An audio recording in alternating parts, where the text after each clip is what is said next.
In 2008, the global economy was on life support.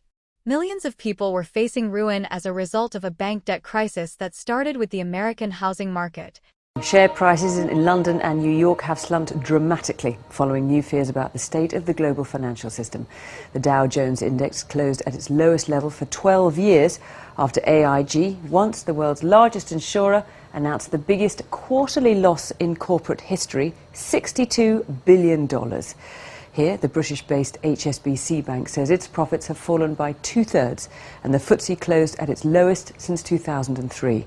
Here's our economics editor, Stephanie Flanders. It was the day that investors around the world found reasons to sell. What spooked them in the US was the greatest corporate loss in American history.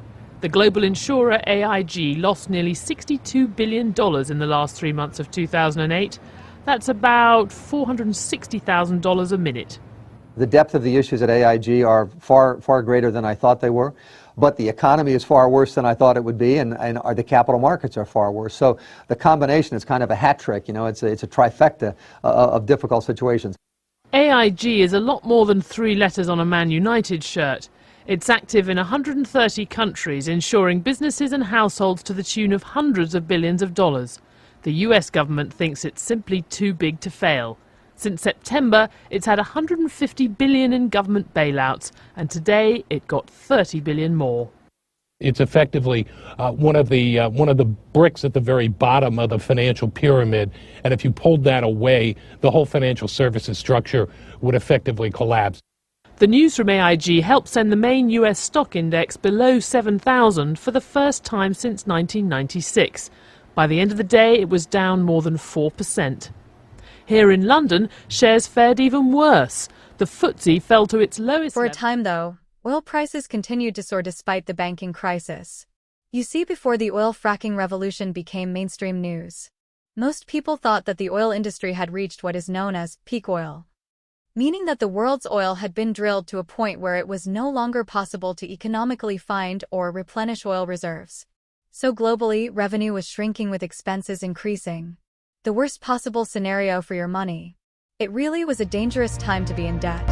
$19 trillion, that's 19 million, has been wiped off global stock markets since the highs of a year ago, much of it in the past week.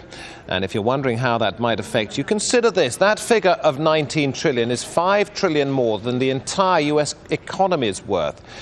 It's 2 trillion more than the European Union, which is the world's biggest trading bloc. And get this, in the past year, it's the equivalent of 1/3 of the world's entire economy being lost. So big numbers, and the impact is huge. It's not just about banks and stock markets, it's about people's jobs, their homes and their life savings. So but the Emiratis had already been thinking ahead. Aware of this eventuality for resource-based economies, from the 90s the Emiratis had began and continue to diversify the country's revenue streams away from oil. Investments in tourism, tech, finance, transportation and real estate was the direction the leadership chose as their new investment frontiers. And it worked. This is why Dubai has become the global hub for transit air travel. Now, with all the marketing attention Dubai got, many novices in politics and finance thought Dubai City was the engine behind the country's growth. However, this was debt-financed growth and trouble wasn't far away. With mega luxury projects such as the $12 billion Palm Jumeirah Islands and the World, which cost $10 billion, there had to be an economic reckoning. By late 2008, a stunned world watched as the financial gurus in Dubai began to renegotiate its debts.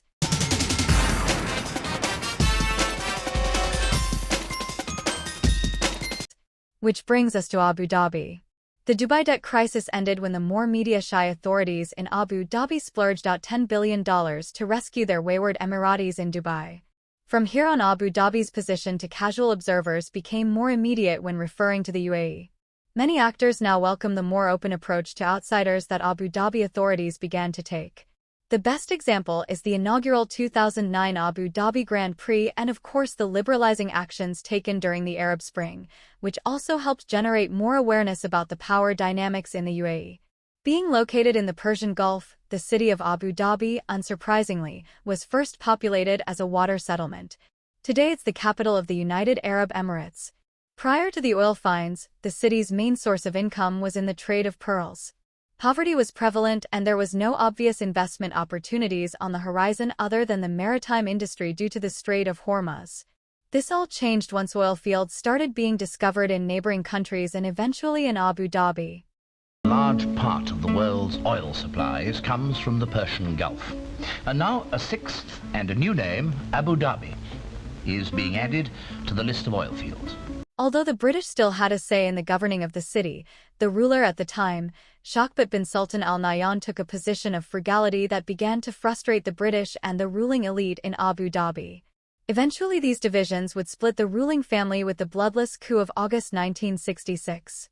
Spurred on by the British, his brother Zayed bin Sultan Al Nahyan chastened Shakbat by sending him into exile in Iran. And then in the 1960s, Abu Dhabi struck it rich, and its troubles started. In a year or two, people were demonstrating about work and wages who'd never had either in their lives before. The grumbles grew as the money mounted, because Shakbat was a miser. All his life he'd been a poor man.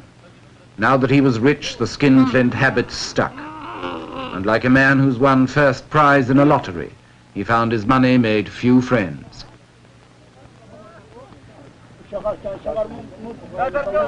People began to say his brother Zayed would be a better ruler. He had a mind more open to the world. He was generous. He was a man's man. But Zayed had sworn to his mother years ago that he would never harm Shakbat, and for 5 more years he stayed loyal, and the people waited.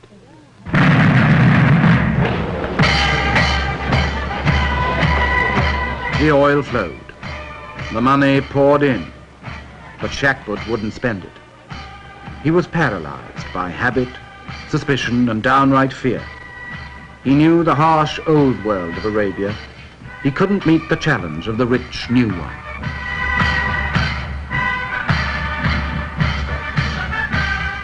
By 1966, just 5 years after oil had first been found in Abu Dhabi, Shakbat's wealth destroyed him. Zayed sent him into exile and took command himself, ready to say farewell to the old Arabia. With the change in governance came a generational financial boom that is yet to be matched in the region. Now, if there's ever been a people who've known what it is to be abased and be uplifted, it's the citizens of Abu Dhabi. This was Abu Dhabi in the 60s.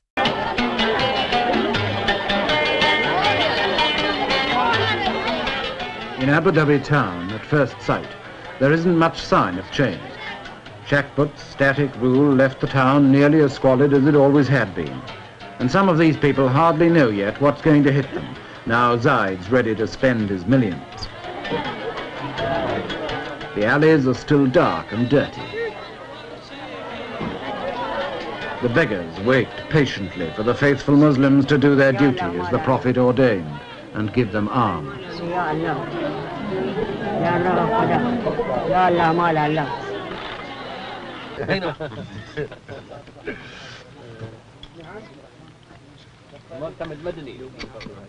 The feast is traditional: goat's meat, chicken and rice.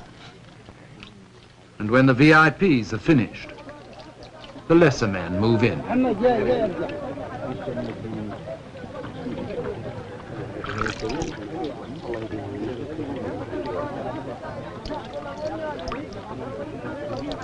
It's always the custom in Arabia for the poor to eat at the rich man's table, or rather, off the rich man's floor.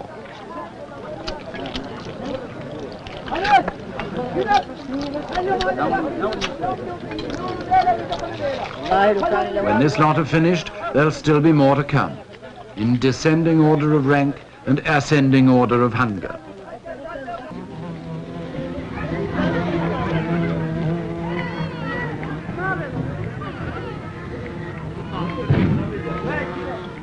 The romance of the old Arabia was always a bit of an illusion. In reality, the place was, and still is, full of desperate poverty and sickness.